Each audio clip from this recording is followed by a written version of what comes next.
तर अटारी बॉर्डरवरून पाकिस्तानी नागरिकांची मायदेशी घरवापसी 29 एप्रिलपर्यंत भारतातून पाकिस्तानला 786 नागरिक परतले। 29 एप्रिलपर्यंत पाकिस्तानातून भारतात 1616 नागरिक आले। दहशतवादी हल्ल्यानंतर 786 पाकिस्तानी नागरिक अटारी बॉर्डरवरून पुन्हा परतले। पाकिस्तानात असलेले 1616 भारतीय नागरिक पुन्हा देशात परतले। 24 एप्रिल रोजी 28 नागरिक पाकिस्तानात गेले तर 105 नागरिक भारतात परतले।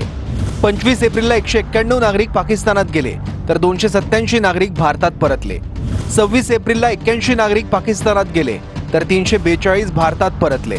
27 एप्रिलला 237 नागरिक पाकिस्तानात गेले तर 116 भारतात परतले।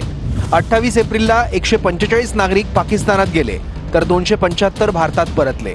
29 एप्रिलला 104 नागरिक पाकिस्तानात गेले तर 491 भारतात परतले।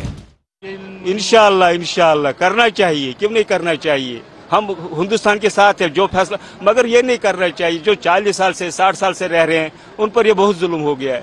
और सरेंडर पासपोर्ट का मतलब ही यही है कि हम इंडियन चाहते हैं, हम इंडियन सिटीजनशिप चाहते हैं। शुक्रिया।